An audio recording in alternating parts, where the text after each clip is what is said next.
राधे राधे दोस्तों, कैसे आप सब। दोस्तों, हमारे YouTube चैनल पर आपका स्वागत है। हमारे इस चैनल को सब्सक्राइब कीजिएगा और हमारी इस वीडियो को लाइक, शेयर और कमेंट ज़रूर कीजिएगा। दोस्तों, जैसा कि आप सभी लोग जानते होंगे कि अभी जो है पितृपक्ष चल रहा है और पितृपक्ष के दिन जो है दोस्तों विशेष रूप से पितरों को समर्पित होता है। इन दिनों में जितना हो सके दोस्तों आपको पितरों का स्मरण करना चाहिए, पितरों के समक्ष उपाय, यातना और साधना करनी चाहिए। इस बार के पितृपक्ष जो है दोस्तों 20 सितंबर से शुरू हो चुके थे, जो कि 6 अक्टूबर को ख़त्म होने वाले हैं। कुल मिलाकर दोस्तों पितृपक्ष के 16 दिन जो हमारे पूर्वजों को समर्पित होते हैं। कहा जाता है कि इन दिनों में पितरों को यमराज की ओर से मुक्त करा दिया जाता है। ऐसे में हमारे पूर्वज पृथ्वी पर अपने वंशजों के बीच आते हैं और उनसे अन्न जल की उपेक्षा रखते हैं। पूर्वजों की इस आशा को पूरा करने के लिए श्राद्ध और तर्पण किए जाते हैं और शास्त्रों में बताया गया है कि श्राद्ध और तर्पण के जरिए ही हमारे पितरों को जो है अन्न और जल प्राप्त होता है। तो दोस्तों, इन दिनों में जो आप अपने चाहे तिथि के हिसाब से आपके परिजनों की जो मृत्यु तिथि के हिसाब से चाहे एक ब्राह्मण को भी अपने घर पर बुलाकर भोजन करवाना चाहिए, लेकिन कराना आपको जरूर चाहिए। जिस तिथि में आपके जो परिजनों की मृत्यु होती है, श्राद्ध पक्ष उसी तिथि में उनका श्राद्ध किया जाता है। लेकिन अगर आपको किसी कारणवश उनकी मृत्यु की जो है तिथि याद नहीं है, तो आप इसको भूल को सुधारते हुए दोस्तों अमावस्या के दिन कर सकते हैं। यानी दोस्तों 6 अक्टूबर को अमावस्या है, इसीलिए इस पितृपक्ष की अमावस्या को जो है सर्वपितृ अमावस्या भी कहा जाता है। दोस्तों, इसे सर्वपितृ अमावस्या इसलिए कहा जाता है कि जाने अनजाने में हम जो है हमारे पूर्वजों की मृत्यु तिथि भूल जाते हैं और हम जो है पितरों को तर्पण भी, पिंडदान और श्राद्ध करना चाहते हैं। तो दोस्तों, आप सर्वपितृ अमावस्या के दिन पितरों को जो है पिंडदान, श्राद्ध, तर्पण आदि कर सकते हैं। इस बार की सर्वपितृ अमावस्या 6 अक्टूबर बुधवार के दिन को पड़ रही है। तो यदि दोस्तों आप भी अपनी भूल चूक की भरपाई करना चाहते हैं, तो हम आपको आगे बताने जा रहे हैं कि आप किस तरीके से पितरों का जो है श्राद्ध करना चाहिए। तो दोस्तों, इस तरह से करें पितरों का श्राद्ध। वैसे तो आप अपने सभी पितरों की श्राद्ध एक साथ सर्वपितृ अमावस्या के दिन कर सकते हैं, लेकिन शास्त्र में सर्वपितृ अमावस्या को 16 ब्राह्मणों को भोजन कराना काफ़ी शुभ माना जाता है। श्राद्ध करते समय घर की दक्षिण दिशा में सफ़ेद वस्त्र पर पितृ यंत्र स्थापित करें।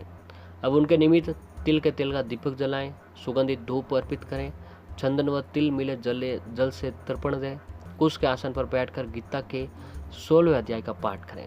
इसके बाद ब्राह्मणों के लिए जो भोजन बनाया है उसमें से 5 हिस्से निकालें। एक देवताओं के लिए, एक गाय के लिए, एक कुत्ते, एक कौवे के लिए, एक चींटियों के लिए निकाल दें। इसके बाद ब्राह्मणों को खीर, पूरी, सब्जी, मिठाई, लौंग, इलायची, मिश्री आदि सभी चीज़ें श्रद्धापूर्वक खिलाएं। उसके बाद ब्राह्मणों को दान देकर विदा करें। उनका पैर छूकर आशीर्वाद जरूर करें, इससे आपके पितृ दोस्तों तृप्त होते हैं। अब आपकी जानकारी के लिए बता दें कि सर्वपितृ अमावस्या का दिन जो है दीप दान करना भी काफ़ी महत्वपूर्ण माना जाता है। मान्यता है कि सर्वपितृ अमावस्या का दिन पितृ अपने पितृलोक लौट जाते हैं, इसलिए अमावस्या के दिन दीप दान किया जाता है ताकि उन्हें सही रास्ता दिखाई दे। दीप दान के लिए दोस्तों आपको सूर्यास्त के बाद घर की दक्षिण दिशा में तिल के तेल के 16 दीपक जलाएं। इस तरह पितरों को सम्मान पूर्वक भेजने वो संतुष्ट होकर जाते हैं और अपने बच्चों को आशीर्वाद देते हैं, जिससे परिवार में सुख, समृद्धि और खुशियां बनी रहती है। साथ ही दोस्तों आपको जो है पितृपक्ष के इन शुभ दिनों में कुछ विशेष उपाय आप अगर करते हैं, तो दोस्तों इन उपायों को करने से आपके जीवन में तुरंत असर देखने को मिलता है। तो दोस्तों, इस उपाय के तहत आपको सबसे पहले जो है उपाय करना चाहिए वह है तुलसी जी से जुड़ा हुआ उपाय। तुलसी दोस्तों माता लक्ष्मी जी का स्वरूप मानी जाती है और तुलसी के अंदर जो है दोस्तों सभी देवी देवताओं का वास होता है। बताया जाता है कि जिस घर में तुलसी जी का पौधा होता है उस घर में कभी किसी प्रकार की नकारात्मकता नहीं आती है।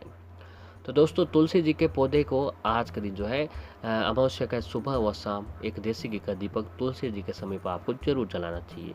साथ ही सुगंधित धूप बत्ती जलाना चाहिए। इससे क्या होता है कि दोस्तों आपके पितृ जाते हुए पितृ तृप्त होते हैं। और साथ ही आर्थिक तंगी को हमेशा के लिए ख़त्म करने के लिए जो है आप आज अमावस्या का दिन तुलसी जी से जुड़ा हुआ ये उपाय जरूर करें। तो दोस्तों, इस उपाय को करने के लिए आप सबसे पहले सुबह ब्रह्म मुहूर्त में जल्दी उठें और स्नान करके तैयार हो जाएं। अब दोस्तों, इस उपाय को करने के लिए आपको सबसे पहले ज़रूरत होगी तो है गाय का कच्चा दूध। अब आपको गाय का कच्चा दूध ले आना है। अगर आपके घर पर हो रहा है गाय का कच्चा दूध तो बहुत ही अच्छी बात है। अगर घर पर नहीं हो रहा है तो दोस्तों नज़दीक किसी भी गाय की गौशाला या फिर दूध की जो डेयरी होती है वहाँ से आपको गाय का कच्चा दूध ले आना है। लेकिन इस बात का ध्यान जरूर रखें कि उसमें ज़रा सा भी पानी नहीं मिला हुआ होना चाहिए। अब दूध लाकर दोस्तों किसी पात्र में, अगर चांदी का पात्र है तो उसके अंदर डाल दीजिए। चांदी का न है तो दूसरे किसी अन्य पात्र में जो है आपको वह दोस्तों गाय का कच्चा दूध डाल देना है। अब तुलसी जी के पास है, अगर आपके घर पर तुलसी जी का पौधा है तो वहाँ उपाय करें। अगर घर पर नहीं है तो दोस्तों नज़दीक किसी भी आपके नज़दीक जिस किसी भगवान का भी मंदिर होगा वहाँ पर जो है दोस्तों अवश्य ही तुलसी जी का पौधा लगा हुआ होगा, तो आप वहाँ पर जाकर ये उपाय कर सकते हैं। तो उपाय को करने के लिए सबसे पहले तुलसी जी के पास एक देसी घी का दीपक जलाएं। अब सुगंधित धूप बत्ती जलाएं। देसी घी का दीपक और सुगंधित धूप बत्ती जलाने के बाद जो है दोस्तों आपको उस जो गाय का कच्चा दूध आप अपने साथ लेकर आए थे वह तुलसी जी के जड़ों में 7 बार उस दूध को धीरे धीरे चढ़ा देना है। जी हाँ दोस्तों, 7 बार तुलसी जी के जड़ों में गाय का कच्चा दूध चढ़ाएं और साथ इस मंत्र का जाप करें। मंत्र है ओम श्री तुलसी विद्यमहे विष्णु पिराय धीमहि तन्नो प्रचोदयात्। ओम श्री तुलसी विद्यमहे विष्णु पिराय धीमहि तन्नो प्रचोदयात्। ओम श्री तुलसी विद्यमहे विष्णु पिराय धीमहि तन्नो प्रचोदयात्। इस मंत्र का जाप जो है दोस्तों आप अपनी श्रद्धा के हिसाब से करें। इस मंत्र का जाप अगर जो आप जितनी भी आपकी श्रद्धा है उसके हिसाब से मंत्र का जाप करते हुए और तुलसी जी की 7 परिक्रमा करते हुए ओम नमो भगवती वासुदेवाय नमः मंत्र का जाप करते हुए तुलसी जी की 7 परिक्रमा करें। ऐसा करने से दोस्तों आपकी हर परेशानी खत्म होती चली जाती है और भगवान जो है सभी देवी देवताओं की कृपा आपके ऊपर बनती है और पितृ आपके जरूर प्रसन्न होते हैं। तो दोस्तों ये उपाय आपको जो है आज के दिन जरूर करना चाहिए। और ऐसे ही सर्वपितृ अमावस्या वाले दिन पितरों के निमित्त भूखे लोगों में भोजन के रूप में मीठे चावल जरूर बांटें। ऐसा करने से घर की आर्थिक परेशानी दूर होती है। धन संपत्ति का भी आगमन आपके जीवन में बना रहता है। साथ ही दोस्तों इस अमावस्या को पितरों का आशीर्वाद पाने के लिए ब्राह्मणों को अपने घर पर बुलाएं, आदर के साथ उन्हें भोजन कराएं, दान दक्षिणा देकर उन्हें विदा करें। ऐसा करने से आपके पितर आपके ऊपर बहुत ही जल्द प्रसन्न होने लग जाते हैं। अमावस्या की सुबह स्नान वगैरह करने के बाद आटे की गोलियां बनाएं और किसी तालाब नदी के किनारे जाकर ये गोलियां मछलियों को खिला दीजिए। ऐसा करने से आपकी सभी परेशानियों का जो है दोस्तों अंत होता चला जाता है।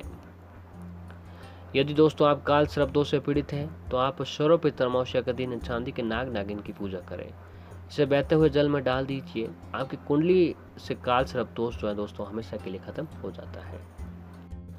और पितरों की आत्मा की शांति के लिए सर्वपितृ अमावस्या के दिन सुबह जल्दी उठकर दोस्तों गाय, कुत्ते और कौवे को भोजन आपको जरूर करवाना चाहिए। इसमें पूड़ियाँ और खीर बनाकर अगर आप आज के दिन खिलाते हैं तो आपके पितरों की आत्मा को शांति प्राप्त होती है। सर्वपितृ अमावस्या पर काले कुत्ते को तेल से चुपड़ी रोटी खिलाने से शत्रु का भय दूर हो जाता है और शत्रुओं पर विजय मिलती है। तो दोस्तों सर्वपितृ अमावस्या का दिन जो है आप काले कुत्ते को तेल से चुपड़ी हुई रोटी आपको जरूर खिलानी चाहिए। सर्वपितृ अमावस्या के दिन 5 लाल फूल 5 जलते हुए दिए बैथी नदी में प्रवाहित कर दें। ये दोस्तों नदी, तालाब, सरोवर जो भी नज़दीक है उसमें प्रवाहित कर दें। इस उपाय से आपकी आर्थिक स्थिति में काफ़ी सुधार होने लगेगा। सर्वपितृ अमावस्या के दिन शाम के समय घर के ईशान कोण में पूजा करने वाले स्थान पर गाय के घी का दीपक जलाएं। ऐसा करने से आपके सभी सुखों की आपको प्राप्ति होने लगेगी। तमाम प्रकार की जाने अनजाने में जो भी हमसे पाप हुए हैं उस पापों से मुक्ति पाने के लिए भी दोस्तों आप सर्वपितृ अमावस्या के दिन चिट्टियों को शक्कर मिला हुआ आटा खिलाएं। ऐसा करने से आपके सभी पापों से मुक्ति मिलती है। तो दोस्तों सर्वपितृ अमावस्या का दिन जो है अगर आप पूर्ण विश्वास और श्रद्धा के साथ जाते हुए पितरों को जो है निमित्त अपने घर के मुख्य दरवाजे पर दोनों ओर एक एक देसी घी का दीपक जलाते हैं तो दोस्तों आपके पितृ जो है जाते हुए प्रसन्न होते हैं और आपकी हर परेशानी को ख़त्म कर देते हैं। बस पूर्ण विश्वास और श्रद्धा के साथ जो है दोस्तों अगर आप आज के दिन ये काम करते हैं तो आपके पितृ जाते हुए जरूर तृप्त होते हैं। क्योंकि दोस्तों इन दिनों में जो हमारे पितृ हैं, पितरों का निवास स्थान पीपल के वृक्ष में बताया गया है। तो आप एक काम कीजिए कि पीपल के वृक्ष के नीचे जो है अमावस्या का दिन एक सरसों के तेल का दीपक जरूर जलाएं। इसे दोस्तों जाते हुए पितृ तृप्त होते हैं और पितृ आपके ऊपर जरूर प्रसन्न होते हैं। पूर्ण विश्वास और श्रद्धा के साथ आज के दिन जो है दोस्तों किया गया ये काम आपको हर क्षेत्र में सफलता दिलाएगा। क्योंकि व्यक्ति के ऊपर जो है दोस्तों पितरों का आशीर्वाद होना बहुत ही ज़रूरी बताया गया है। तो पितरों का आशीर्वाद प्राप्त करना चाहते हैं तो आज के दिन ये उपाय, सारे उपाय ज़रूर करें। भगवान आपके ऊपर प्रसन्न होंगे और पितृ भी आपके तृप्त होंगे।